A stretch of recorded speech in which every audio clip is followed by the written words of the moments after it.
अस्सलाम वालेकुम दोस्तों, आज की वीडियो में हम आपको लेके चलेंगे एक ऐसे तारीखी सफ़र पर जो 6 सदियों पर मुहित है। और आज की वीडियो में हम आगाज़ से लेकर इख्तिताम तक सल्तनत उस्मानिया के तमाम वज़राए आज़म की कहानी तफसील से बताएंगे। हम आपको बताएंगे कि उस्मानी सल्तनत का सबसे पहला वज़ीर आज़म कौन था, दूसरे वज़ीर आज़म ने सल्तनत की बुनियादों को किस तरह मजबूत किया और किस वज़ीर आज़म ने एक ऐसी फ़ौज खड़ी की जो सदियों तक छाई रही। हम जानेंगे कि कौन सा वज़ीर आज़म ताकत में सुल्तान मुराद दोम के बाद महमद फ़ातिह सानी के बराबर जा पहुँचा और इस ताकत का अंजाम क्या हुआ। किस वज़ीर ने अपनी जहानत और बसीरत से सल्तनत को नाकाबिल शिकस्त बनाया और कौन सा वज़ीर आज़म उस्मानी सल्तनत के ज़वाल का सबब बना। और आज हम आपको बताएंगे दास्तान एक ऐसे ख़ानदान की जिसकी 5 से 6 नस्लों ने सल्तनत उस्मानिया में वज़ीर आज़म का ओहदा हासिल किया।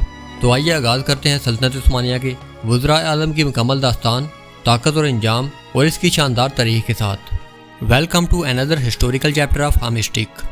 दोस्तों, उस्मानी सल्तनत की तारीख में सबसे पहला वज़ीर आज़म जिसने इस अजीम सल्तनत के इब्तदाई ढांचे को मुनज़्ज़म किया वो था अलाउद्दीन अली पाशा, जिनके बारे में हम आपको अपनी पहली वीडियो में आगाही दे चुके हैं। लेकिन यहाँ पर एक दिलचस्प नुक्ता यह है कि तारीखदानों में इनके वालिद के नाम पर इख्तिलाफ पाया जाता है। कुछ मोरहीन के मुताबिक पहले वज़ीर आज़म अलाउद्दीन अली पाशा के वालिद का नाम कमालुद्दीन पाशा था और ये उस्मान गाजी के बेटे नहीं थे, जबकि अक्सरियत मोरहीन का ये मानना है कि ये वही अलाउद्दीन अली पाशा थे जो कि उस्मान गाजी के दूसरे बेटे थे। अलाउद्दीन अली पाशा की शख्सियत अपने बड़े भाई से बिल्कुल मुख्तलिफ थी। वो जंगी मुहिमात में शरीक नहीं होते थे, बल्कि ज़्यादा तवज्जो अंदरूनी मामलात, इस्लाहात और रियासत के माली और कानूनी ढांचे पर देते थे। इसी वजह से तारीख इन्हें एक नरम दिल मुजाहिद करार देती थी जो तलवार की बजाय इंतज़ामी तदाबीर से सल्तनत को मजबूत करने के कायल थे। इनके मशवरे से सल्तनत उस्मानिया ने पहली बार सिक्के जारी किए और सल्तनत ने बाकायदा तौर पर पहली बार एक मुनज़्ज़म फौजी ढांचा बनाया जो बाद में अही फौज या फिर याया फौज के नाम से मशहूर हुई। अब आते हैं सल्तनत के दूसरे वज़ीर आज़म जानदारली कारा हलील पाशा की तरफ, जिन्होंने 1364 से लेकर 1387 तक एक तवीलुल मुद्दत वज़ारत संभाली।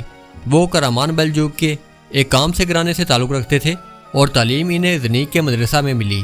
इसी दौरान वो मदरसे के एक उस्ताद ताजुद्दीन कर्दी के दामाद बन गए और इस तरह वो शेख अदब अली के बहनोई बने। और चूँकि शेख अदब अली रिश्ते में उस्मान गाजी के ससुर थे तो इस शादी के ज़रिए वो बराह रास्त उस्मानी शाही ख़ानदान के रिश्तेदार बन गए।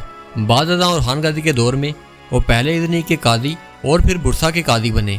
इज़नीक चंद सालों के लिए उस्मानियों का दारुल हुकूमत रहा और बाद में कुस्तुनतुनिया की फतह तक बुरसा दरना के साथ मुश्तरका दारुल हुकूमत रहा। बहुत से लोग ये समझते हैं कि यनीचेरी फौज की बुनियाद अलाउद्दीन अली पाशा ने रखी, लेकिन तारीख का गहरा मुतालिया ये बताता है कि अही फौज तो अलाउद्दीन अली पाशा ने ही बनाई थी, लेकिन यनीचेरी फौज की बुनियाद रखने वाले कारा हलील पाशा थे जो कि सल्तनत के दूसरे वज़ीर आज़म थे। और जानदारली हलील पाशा, जिन्हें आपने तुर्की के मशहूर ड्रामे महमद फ़ातिह में भी देखा होगा, कारा हलील पाशा इन्हीं के इजाद में से थे। सफ़ेद कुलाह दादा जान कारा खलील पाशा ने खुदावंदिगार के हुक्म पर जानिसार दस्ते की बुनियाद रखी थी। यानी कि जानदारली हलील पाशा कारा हलील पाशा की ही नस्ल में से थे। कारा हलील पाशा ने यनीचेरी दस्ते के लिए सफ़ेद कुला तजवीज़ किया और कुल्ले पर सारस का पर लगाया। ऐसा इसलिए किया गया क्योंकि सारस सांप का शिकार करता है, यानी कि यनीचेरियों के जानसार दस्ते का काम सांप नुमा साजिशी लोगों को बेनकाब करना और रियासत के मफाद का हर कदम पर तहफ़्फ़ुज़ करना था। सन 1362 ईस्वी में जब सुल्तान मुराद अव्वल तख्त पर बैठे तो उन्होंने एक नया मनसब कायम किया जिसे वज़ीर इंसाफ का नाम दिया गया और आजकल के दौर में इसकी मिसाल चीफ जस्टिस के ओहदे जैसी है। उन्होंने यनीचेरी फौज की बुनियाद को मजबूत करने के लिए दिवशर में निज़ाम बनाया जिसके तहत ईसाई बजों को तरबियत देकर यनीचेरी फौज में शामिल किया जाने लगा। और उनका ये फैसला आगे चलकर उस्मानी बादशाहों और अवाम के लिए दर्द-ए-सर बन गया था और यनीचेरी फौज आए रोज़ बगावत करने लगी और अपनी मर्जी से सुल्तानों को तख्त नशीन करवाने लगी। हत्ता कि एक दौर ऐसा भी आया जब उस्मानियों के सुल्तान उस्मान सानी को गधे पर बैठाकर यनीचेरी फौज ने इन्हें कंकरियाँ मारी, उनकी तजलील की गई और बाद में इन्हें फांसी दे दी गई। और यनीचेरी फौज के इस टॉपिक पर हम एक अलहदा वीडियो भी बनाएंगे।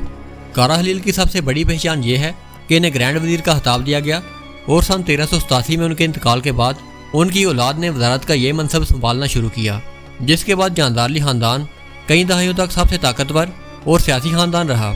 यहाँ तक कि बाद सलातीन भी इनके असर से हाइफ रहते थे। उनके दौर से जानदारली ख़ानदान की ताकत ऐसे फैली कि इस ख़ानदान ने 5 वज़ीर आज़म पैदा किए। ख़ासतौर पर कुस्तुनतुनिया की फतह तक ये ख़ानदान इतना ताकतवर हो चुका था कि सुल्तान भी इन पर काबू नहीं पा सकते थे। कारा हलील के बाद उनके बेटे जानदारली अली पाशा तीसरे वज़ीर आज़म बने, जिनका दौर सन 1387 से लेकर सन 1406 ईस्वी तक मुहित था। یہ بھی عثمانیوں کے ایک طاقتور وزیر اعظم کے طور پر جانے جاتے ہیں اور انہوں نے ریاست کو کافی حد تک منظم کیا۔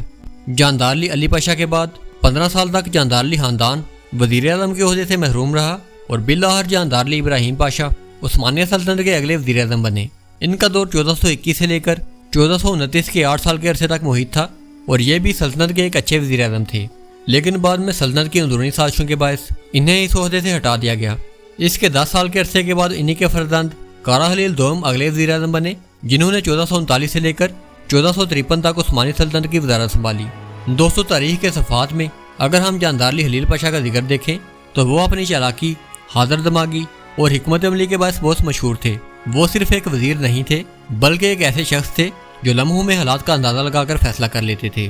ان کی ذہانت اور تدبیر ایسی تھی کہ مورخین بھی انہیں تاریخ کے نایاب دماغوں میں شمار کرتے تھے۔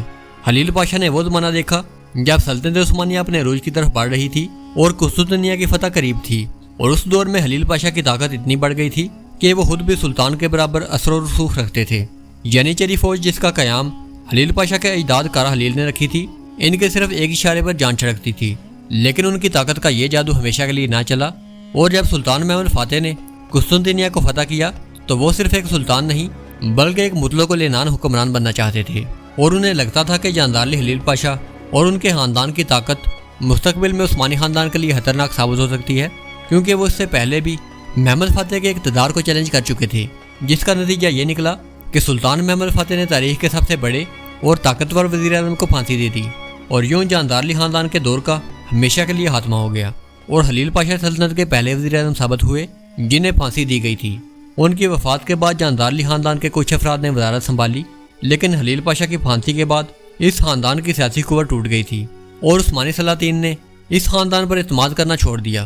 دوستو، مورخین کا یہ ماننا ہے کہ اگر خلیل پاشا اپنی قوت اور سیاست کو سازشوں کی بجائے سلطنت کے اصلاح میں استعمال کرتے تو شاید آج تاریخ کچھ اور ہی ہوتی۔ اگر ایسا ہوتا تو محمد فاتح کے دور میں سلطنت عثمانیہ کی بنیادیں اور بھی مضبوط ہوتیں، یورپ کی فتوحات تیز ہو جاتیں اور کئی نئے علاقے عثمانیوں کے پرچم تلے تیزی سے آ جاتے، لیکن طاقت کے نشے نے خلیل پاشا کو اندھا کر دیا تھا اور وہ اپنی ذات اور اثر و رسوخ کو سلطنت کے مفاد پر ترجیح دینے لگے، جس کا نتیجہ یہ نکلا کہ محمد فاتح نے ان پر اپنا اعتماد توڑ دیا اور قسطنطنیہ کی فتح کے بعد انہیں پھانسی دے دی گئی۔ تو دوستو، کیسی لگی آپ کو یہ ویڈیو؟ اپنی رائے کا اظہار کمنٹ سیکشن میں ضرور کریں۔ ویڈیو اچھی اور انفارمیٹیو لگی ہو تو اسے لائک کریں اور ہمارے چینل کو سبسکرائب کریں۔ میں ملوں گا آپ کو ایسے ہی ایک نئی ویڈیو میں، تب تک کے لیے اللہ حافظ۔